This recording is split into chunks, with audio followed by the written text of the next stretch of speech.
Okay, so first off, you need to get the right tools for the job. So these are the tools that I'm going to be using. I've got a wrench with an 8mm socket on it, and I've also got an extension stick to use a T20, I believe, Torx for the bottom 2 bolts. And obviously the faithful magnet in case you drop your bolts in the engine, and a plastic lever to stop you from damaging the trim. Okay, so first off we're going to remove, you've got 2 bolts on the top, one each side, 8mm, and then with the lower ones you've got options. You can use either the Torx or the 8mm socket for there, and then the other one, a little bit more difficult to see. What I'll do is I'll put the torch on. Okay, you can just see it down there, little rusty thing glowing just in front of your finger. So obviously that's where you need the extension to access those bolts. So I'm going to remove those, and then I'm going to loosen the trim with a plastic lever and just prise it inside there, and we should be able to slide the headlight out. So to start removing the trim underneath the headlight, use your plastic tool. Just literally push in the front of it, and then you can pull that little section out there on the front corner. So removing the end piece of this plastic trim under the headlight, I use this particular tool, got it right in deep. I must admit, it didn't feel comfortable. It did feel like quite a lot of pressure needed to be put on it, and then it just snaps out of place. Fortunately it's not broken, it's still intact, but you can just see the inside there, and there's a piece of plastic that sits inside the metal cutout to secure it. So once the other 2 bolts are removed from the bottom, it is awkward to see the lower one. My one's rusty, so which is a bit of a pain, so I'm going to have to get that out. You can just see it's on there. Once, make sure your hatch to get to your bulbs is removed, the little plastic cover, this one. But all the bolts are removed, so unplug all the connectors. There's quite a few of them on this light. I think there's something like 5 connectors in total. So with all those removed, I'm going to slide out the light and then replace it with a new one.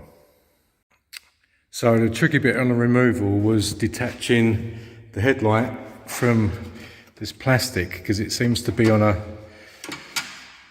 extender type situation. So you have to get that out and then carefully unhook it. But the hooks, all right, so you can see on the side view there, so you've got these little plastic hooks, so they literally dig underneath the plastic for the front. So unhinge them, and then your headlight will come out easily. So yeah, be very careful with this. Obviously it is fragile. After removing it from the corner, it sort of remains attached. I may look at trying to get around that. If you've got the headlight wash in your front piece of trim, is to actually remove this. To remove it, literally pull it out on the arm, and you can just literally wriggle it. Obviously I've already removed mine, but it does just pull out. So this makes life a lot easier by removing that. Then obviously you can remove your trim without damaging it too much. So that comes out, and you do get, with your new headlights, you get this trim. So if you find it won't go in properly, it's probably because you've still got this on and you've still got your original one in the car. Mine's a bit damaged, so in order to remove that, obviously you have to take off your headlight screen wash, your headlight wash, and you've got 2 bolts. There was one in just underneath there, 8mm, and then another 8mm the other side. So then obviously once the wash is off, you can slide it forward and bin it, and then put your nice new one on. So that will go in place. I did actually find that this is different.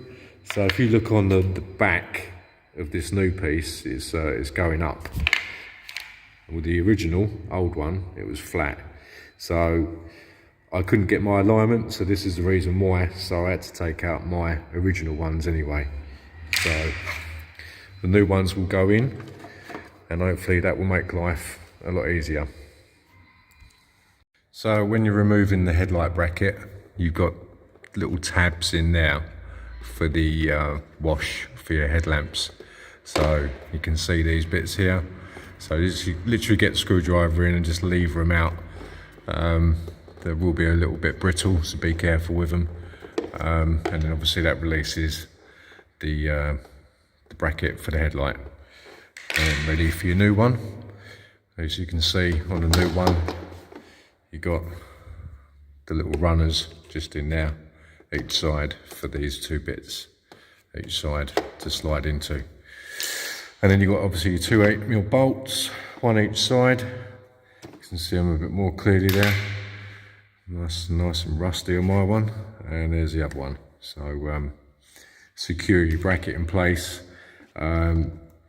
Just make sure these two flanges are above the lip on the bumper, so the headlight can rest into them.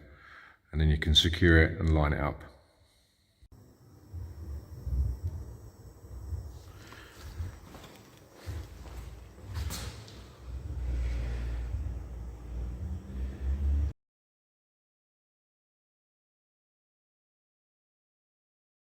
Hi guys, welcome to my video. If you've got a BMW E46, this is a facelift 2005 model with the Xeon headlights. I'll show you the switch for when you're driving overseas in left-hand drive countries. So first off, there is an adaptive switch which is inside the car, which supposedly, obviously, it goes on and off when you're in tunnels and stuff like that. So you just put it on the A. But also for cornering as well, so when you're going around corners, the lights corner with you. So quite a good function, but obviously if you're driving overseas, you need to do the switch on the headlights. So pop the bonnet.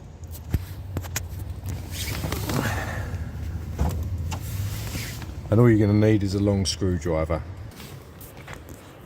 Right, I'll pop the bonnet up. So first off, you're going to need to remove these two covers. Well, one this side, the other side you're going to have to remove your water tank, which is just a 10mm socket. Take that out and then this just lifts out. So I'm going to do that and then I'll show you where the switch is.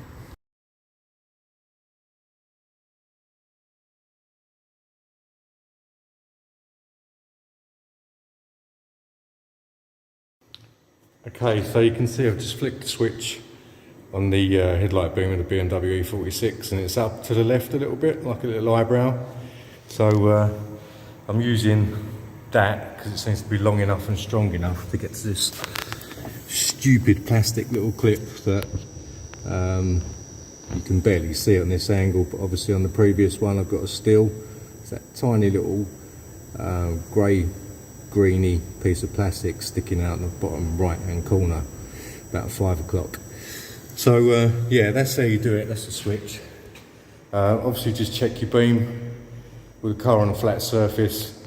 So we're trying to achieve the flat beam, but I've put a still up of the instructions from the BMW manual as well.